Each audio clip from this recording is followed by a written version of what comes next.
আপনাদের দেখাবো। ধান থেকে চাল, চালে মরছে ধান। কত চালে কত ধান নষ্ট। হুগলি বর্ধমানে 150-র বেশি চালকল থেকে দূষণ। চাষের জমিতে কালো হাস্ক অ্যাশের বিষ। রাইস মিলের হাস্ক অ্যাশ ছড়াচ্ছে বাতাসেও, আর যার জেরে দূষণ হচ্ছে। হাস্ক অ্যাশের দূষণ রোখার ব্যবস্থাই নেই। দূষণ নিয়ন্ত্রণ বিধি না মেনেই চলছে এই রাইস মিলগুলি।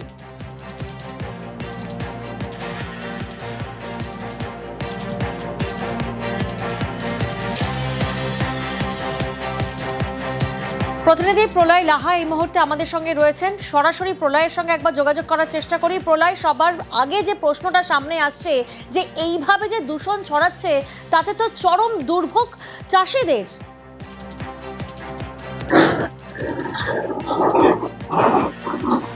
দেখো প্রিয়াঙ্কা, আমি তোমাকে একদম আঁখো দেখা হাল তোমাকে দেখাচ্ছি। এখন আমরা চলে এসেছি হুগলি জেলা থেকে সরে এসে এখন আমরা বর্ধমান জেলায় বাজে কুমারপুর বলে একটি গ্রাম আছে বর্ধমানের হুগলি এবং বর্ধমানের সীমান্ত এলাকায়। সেখানে এই গ্রামের পাশে প্রায় 20 থেকে 22টা রাইস মিল কাজ করছে। তোমাকে ছবিতে আমরা দেখাতে পারবো যে প্রায় প্রচুর রাইস মিল, একের পর এক রাইস মিল, ধান জমির পাশে রাইস মিল তৈরি হয়ে রয়েছে এবং সেই রাইস মিল দুটো শিফটে প্রতিদিন কাজ করছে। আর ওই রাইস মিলের যে বর্জ্য জল, সেই জল এসে পড়ছে সরাসরি চলে এসে পড়ছে সেচ খালে। এটা হচ্ছে ডিবিসির সেচ খাল। এই ডিবিসির সেচ খাল দিয়ে স্থানীয় এলাকায়, বিস্তীর্ণ এলাকায় চাষ জমিগুলোতে চাষের জলে এই কালো মিশ্রিত রাসায়নিক মেশানো সালফার এবং নাইট্রোজেন মিশ্রিত জল সরাসরি গিয়ে মিশছে। এর কোনো এফ্লুয়েন্ট ট্রিটমেন্ট প্ল্যান্টের কোনো বালাই নেই। যে সমস্ত কারখানাগুলো চলছে সেই সব কারখানাগুলোই কোনো রকম এফ্লুয়েন্ট ট্রিটমেন্ট না করিয়ে সরাসরি বর্জ্য এখানে সেচের জলে মিশিয়ে দিচ্ছে। জল এসে হাস্ক অ্যাশ, আগেই তোমাদের দেখিয়েছি যে হাস্ক অ্যাশ রয়েছে, সেই হাস্ক অ্যাশ বিভিন্ন জায়গায় ওরা জমির মধ্যে ছড়িয়ে দিয়ে যাচ্ছে। সেই হাস্ক অ্যাশ এসে পড়ে থাকছে জমিতে, জমির উর্বরতা নষ্ট হচ্ছে। এছাড়াও গ্রামের মধ্যে তুমি যদি ঘোরো, সেই গ্রামের যে গাছ রয়েছে, গাছের পাতা দেখতে পাবে। গাছের পাতায় এই হাস্ক অ্যাশ এসে পড়েছে এবং সেই গাছের পাতা অলরেডি কালো হতে শুরু করেছে। এই গোটা শীতকাল ধরে এই হাস্ক অ্যাশ উড়ে উড়ে, এটা বায়ু দূষণের মাধ্যমে, সেই বায়ু দূষণ হয়ে এই গোটা গ্রামের সমস্ত জায়গায় ছড়িয়ে থাকবে। বৃষ্টি না হওয়া পর্যন্ত এর কোনো সুরাহা হবে না। আমাদের সঙ্গে রয়েছেন এখানকার স্থানীয় চাষিরা, যারা এই এলাকায় মানে চাষ করে তাদের জীবিকা নির্বাহ করেন। আপনারা কি সমস্যার মধ্যে পড়ছেন?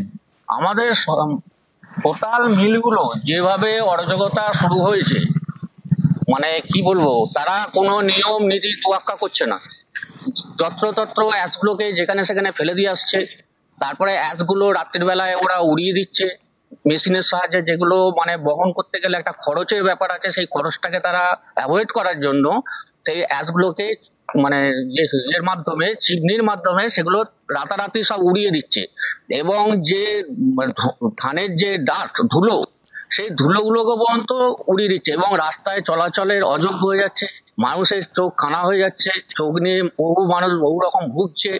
তা এইসব ব্যাপারগুলো প্রশাসনকে জানিয়েও কোনো লাভ হয়নি। তারপরে ওদের যে জল নিকাশের কোনো ব্যবস্থা নেই। সেই জল, টোটাল রাসায়নিক মিশ্রিত জলটাকে বিভিন্ন জমির মাধ্যমে পাস করাচ্ছে এবং সেগুলো ডিবিসির মাধ্যমে, ডিবিসি যে মানে ক্যানেল আছে, সেই ক্যানেলে ফেলছে। ক্যানেল সেগুলো কি হচ্ছে, মুজে যাচ্ছে, পানা হচ্ছে। তার ফলে বর্ষাকালে সেই জল নিকাশি ব্যবস্থাটা একদম ভেঙে পড়ছে এবং মাঠ মানে জল না নিকাশ হওয়ার জন্য মাঠ একদম টোটাল বন্যার আকার নিচ্ছে। সুতরাং ধানের যে উৎপাদন, সেই উৎপাদন আস্তে আস্তে এই চত্বরে কমে যাচ্ছে, এলাকায় কমছে। ধানের যে জমিতে যতটা ধান উৎপাদন হতো, সেই অর্থকরী সুবিধাটা সেটা চাষিরা পাচ্ছেন না।